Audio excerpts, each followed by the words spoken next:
Acquired into the ingredients of That's the why bracelet. it's better to stay at home at night. I mean, apparently you didn't because you went outside, but whatever.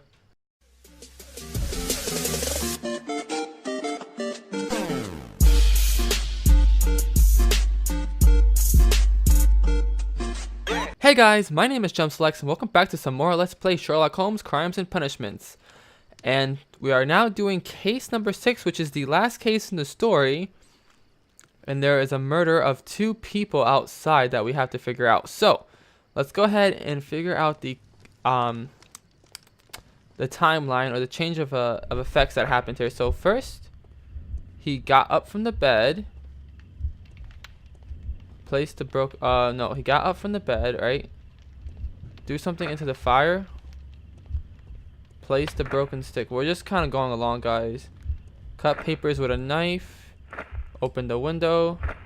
Approach the body. Now let's watch. I'm gonna go ahead and fast forward. So he got out of bed. He went over here, do something in there, do something in the fire. Place a broken stick. That wouldn't make sense though. No, because he would have to go outside and then break it. Cut something with paper. Went outside, looked outside, noticed the bodies. Then he went downstairs. Oh, this is so weird to watch, guys. Guys, this is really weird to watch. And he looked at the bodies. Where we found that piece of wood is where the crane broke, and he examined the bodies. It didn't happen this way. Yeah, I know. I kind of figured it didn't happen that way, Sherlock. All right. So let's go ahead and do that again. So, got up from the bed. He cut papers. No, he went, opened the window. He opened the window. And then from there, approached the body.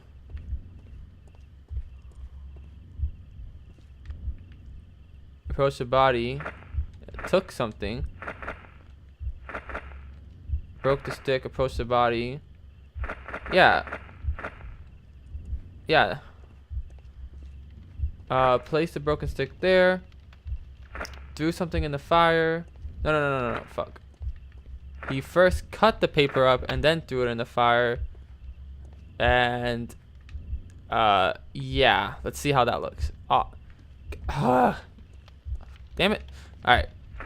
He got up from bed, went to the window, approached the body, and then when he came upstairs, he placed the broken stick there, went over here and he cut the paper up, and then when he cut the paper, he threw it in the fire, and that's everything. So let's go ahead and watch. So, got up from bed, went down, no, yeah, he went to the window, looked outside, saw what was going on, went downstairs, went all the way downstairs, approached the body, boop, boop, boop, boop, boop, approached the body, his stick broke, then he went back upstairs, he grabbed something from the dead body, went up here, went upstairs, and he placed the broken stick there because he broke it when he went outside, and then he came over to the table, he cut something with a knife, it was like a paper, and then he threw the paper in the fire. There we go, So exactly. Mr. Turner used a book to hide an object that he found on Kenneth Butler's body. The question is, what did he find?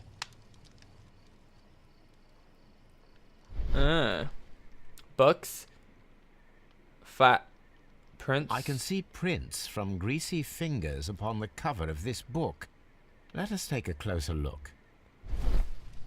Okay, what do we got? Moby. Well now, Oh, what's this? What a find.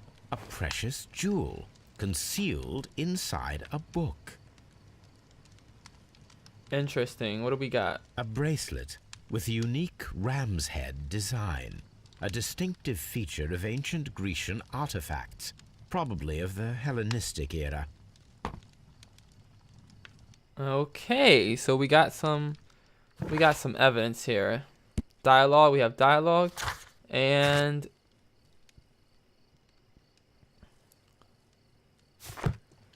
okay, guys, so with that information I've gathered, let's go ahead and talk to this guy now.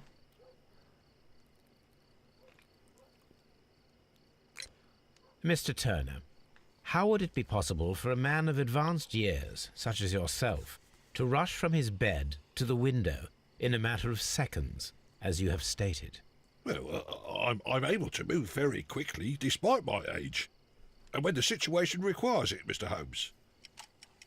Lies. I can walk very quickly. Really? You're a I limp? highly doubt that, Mr. Turner. I observe that you suffer a severe limp due to your injured right leg. It would have taken at least 10 seconds for you to approach the window.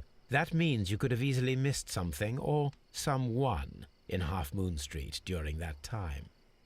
You're right, Mr. Holmes. I could have missed something. But it did seem to me that everything happened so quickly. Oh, time can pull tricks on you. The whole And what truth. of everything else that you told us? Mr. Turner, it is vital that we have your complete and true statement. Mr. Holmes, I do assure you that the other things I said were most sincere. Really? Because I Mr. found the Turner, bracelet. you were not sincere with me. Not then and not now. But Mr. Holmes, This, Mr. Turner, does not look like anything that a poor man might possess. It is worth more than the home that you live in. I can explain. No, merely correct me if I am wrong. You saw Leighton Chapman through the window, but you also noticed a glittering object on the ground, this precious jewel.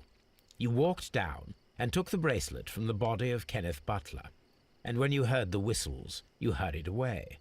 That broke your walking stick. It caught fast between the cobbles. Constable Marrow was unable to see you in the window as you were climbing up the stairs on your way back to your flat. Upon returning home, you hid the precious jewel inside a book. Mr. Holmes, please don't send me to prison. I didn't do anything bad.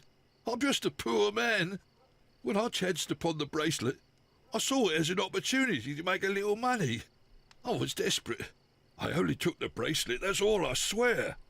You made a mistake by lying to me. But you are not a criminal. I believe that. Although I must return this bracelet to its rightful owner. Yes, exactly. Acquired into the ingredients of That's the why it's bracelet. better to stay at home at night. I mean, apparently you didn't because you went outside, but whatever. Okay, we gotta search this bracelet. That's what we're gonna do next. Okay. And we also have to go to the Scotland Yard. Alright. Interesting. Wiggins, what are you doing? I'll do Wiggins. anything to save my brother, Mr. Holmes. It would be... I'm always wondering what's on your mind, Holmes. Yeah, me too. Anyways, let's go back to Baker Street to examine that bracelet. Okay, here we are back at Baker Street, and so with that, we're now going to examine this bracelet. Let's see, what would be a good place to start? Well, it's not going to be in the newspaper. It might be in art and architecture. Here it is. Okay, so I we got need this. to continue my research in my archives. Okay. Let's go ahead and take more of a look into this. A part of an ancient jewel set to Bellings, 1885. Okay. That is One of these. Okay. Was stolen yesterday evening while being transferred by the cabin away from the British Museum to the. So this bracelet is worth a Here lot, it is. guys. This bracelet One is of the definitely worth a victims, lot. Kenneth Butler was involved in the story of the stolen Hellenistic treasures. A visit to his pawn shop should tell me more. Okay, and now we're able to go to the pawn shop. Find a use for the key. And that's dialogue. Alright, did you hear that, Watson? Is that lady still standing there? Let's find out. She is still there. I honestly question I'm her. always wondering what's on your mind, Holmes. Okay, so we're now able to go to the pawn shop. So let's go to the pawn shop right now. Now, I haven't gone to the Scotland Yard yet. I will soon, but not yet, because I just want to gather some information before we go there. So I'll see you guys in just a moment. Okay, here we are at the pawn shop. Watson, why are you standing over there? Who's this guy? Never mind, he's just standing there. Let's see. Pawn shop, pawn shop, pawn shop. Oh. Use the key. Oh, Mr. got the key for Butler's that. key matches the lock perfectly.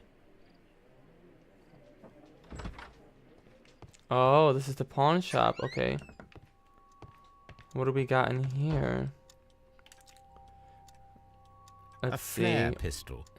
Perhaps it was pawned by a destitute sailor.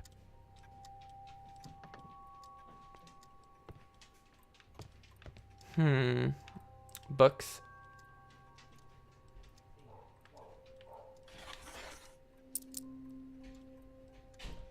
The ram's heads. This necklace belongs to the 5 Rams of Mittelin collection. Interesting. That means that Kenneth Butler owned a part of this collection all this time, 10 years after the theft. Interesting. It looks Okay, let's as take a though look at Mr. this. Butler kept a careful record of his operations. It What else do we have? It's not. looked That's the least of it, honestly, guys. Oh, we didn't open this. Let's take a look. Okay, remember you once told me about 2 pieces of gold jewelry with ram heads from ancient Greece. You still got them, right? We got news for you. I found a man loaded with money who's crazy about these jewels. He's ready to fork out a small fortune. I can arrange a meeting with him. His money back for you. I want you to cut me out. And on the deal, I'll be waiting for you to cross me. Okay.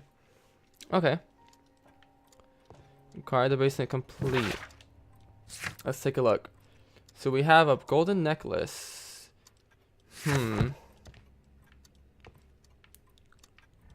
Objects of interest. Is there something else on here I didn't look at? We looked at the gun. a flare.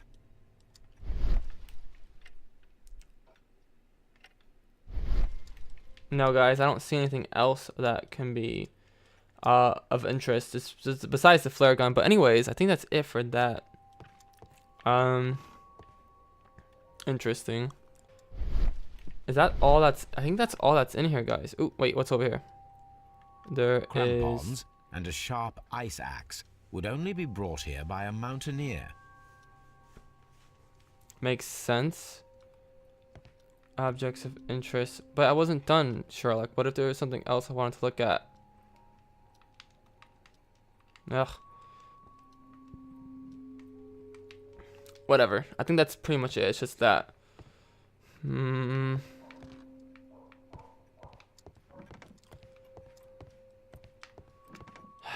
It makes me... It really makes me wonder... Okay, interrogate and examine his belongings at Scotland Yard. Alright, guys, I'm gonna go to Scotland Yard now. See you guys there. Mr. Holmes, whatever brings you here so late at night? I'm interested in the case of young Leighton Chapman. He was arrested earlier this evening and accused of a double murder. I beg your pardon? That case is quite clear to the police. Or are there any new facts that we don't know about? Who knows, Inspector? Look, you are free to investigate, of course, Mr. Holmes. Chapman was arrested with a revolver in his possession, which you can find in the evidence room. The suspect himself is in custody. Did you find anything else on his person? A few personal belongings. Nothing particular, Mr. Holmes. Thank you, Lestrade. Okay, we're gonna look deeper into that. Mr. Holmes, what is the trouble with that lad? Isn't he guilty of murder? I mean, yeah, but, like, you know, Wiggins wants us to examine further into it because he doesn't think his brother would do such a thing, so let's take a look. So this is the Okay. gun that Leighton was holding when he was caught by the police.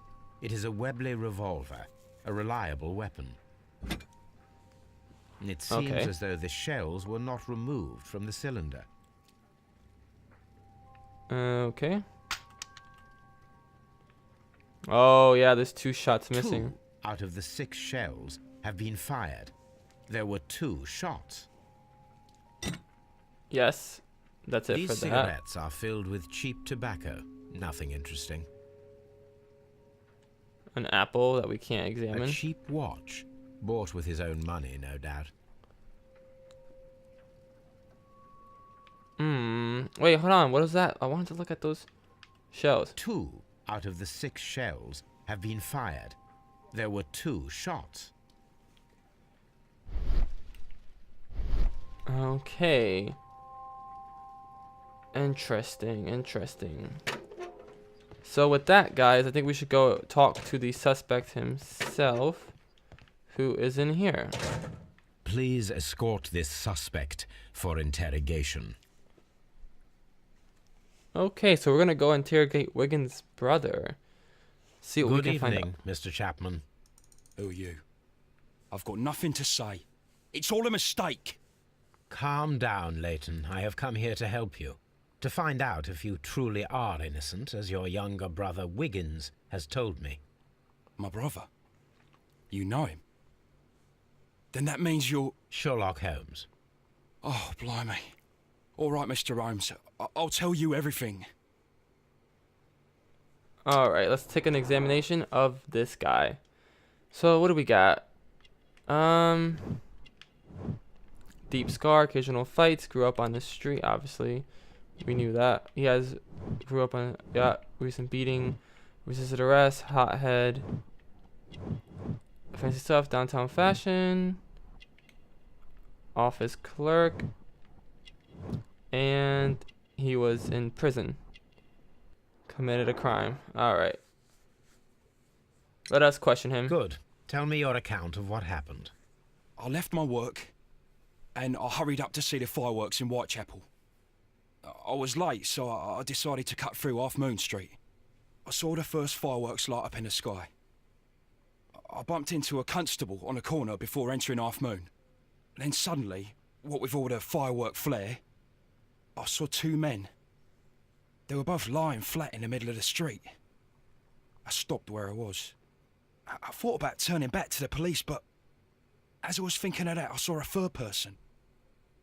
He was leaning over the body that was furthest from me. The second I saw him, he raised his head and he stared at me. In a flash, I saw his gun, but he made a dash for it instead and he escaped through Whitechapel Street. So you might still have had time to return to the constable. I panicked. I didn't know what to do. Anyway, I approached the bodies just to see if they were still alive. I saw that one had blood pumping out of his stomach. He was dying. It was horrible.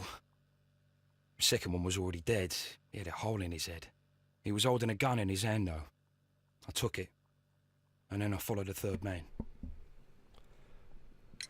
Interesting. Pray, continue. I turned a corner, and I saw the man standing in the middle of the street. He seemed to be in some sort of panic. And then, Mr. Holmes, something strange happened. I told the police and they laughed at what I said, but I swear to you, my words are true. I started running towards him. But then I was blinded by a flash. It was so bright that I hardly saw anything for a good dozen seconds. But I kept running forward. As I arrived in Whitechapel, I heard a woman screaming. And then I was caught by the police. But there wasn't a trace of that man. Of course, then they found a gun and all that blood. I couldn't see the murderer escaping and all that mess. Perhaps I was still half-blinded at that moment. A thrilling account, my young man. Leighton, are you able to describe the person whom you saw standing in Half Moon Street? Well, I wasn't able to see his face at all. It was too dark, and he was too far away. I could see his silhouette. And what about that? Nothing so special. He was wearing a jacket. He was quite average in size and his weight. I see. Was there anything else that struck you at the time? No. But perhaps it's strange, but I can't remember the sound of his footsteps as he was running away.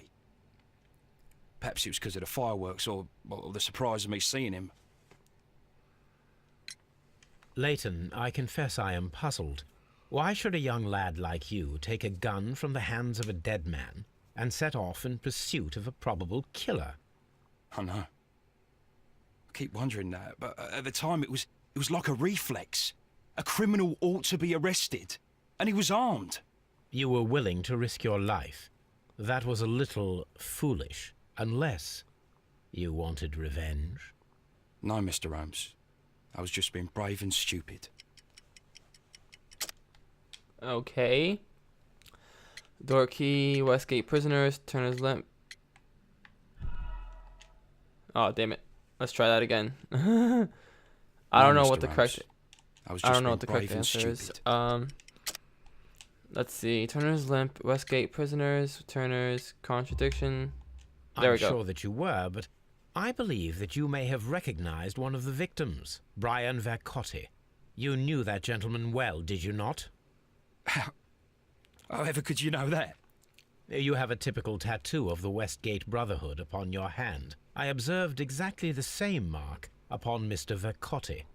You came to know him from your sharing a past prison sentence. Am I correct, Mr. Chapman? Oh, God. You're right, Mr. Holmes. Let's Would you ask tell about that me a guy. little about Brian Vercotti?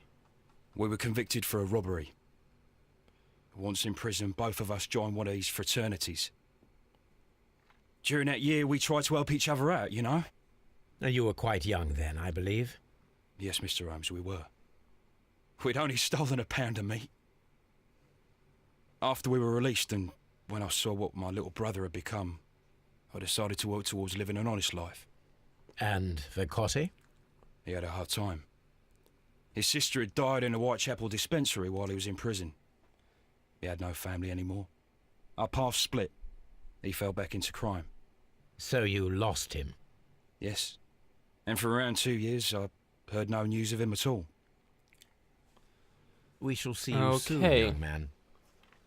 That is yet another description, and we need one more person to complete our character portraits. Interesting. Leighton is acquainted with one of the victims. Both of them have rescued. Okay. Alright, guys. Before I end this episode off here, I'm going to go ahead and put some more facts together, because we do have a lot of it. So, let's start piecing it all together. We're just going to do that really quick. And let's see.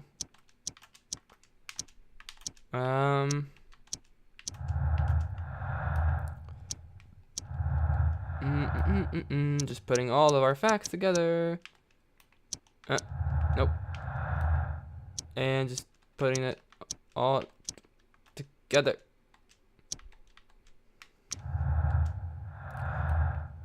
And with that, I would say these last two don't go with each other. Or these last two don't go with each other. Okay, guys, let's see what we got so far. The person whom Larry Crunch describes in his statement is a fragment of his own imagination, created to vindicate himself. Okay. Turner could hear the contrast between the two shots fired. In fact, the 3 shots were made. In fact, 3 shots were made. At first, a single shot was fired, and then the 2 guns fired. Turner could have heard the contrast between the 2 fire shots as they were made from different points in hell. No. That's a better option. Kenneth Butler and Brankers were the victims of double murder carried out by one person.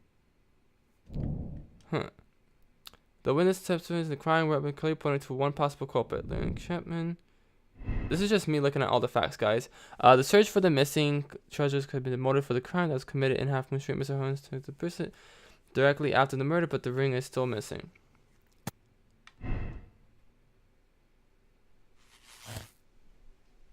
No. Oh, for the love of God. That is not the case, guys. That is not at all a double murder. Who killed this? Leighton Chapman committed a double murder at Half Moon Street and Old Mutual Enmity between Leighton Chapman and Burnham.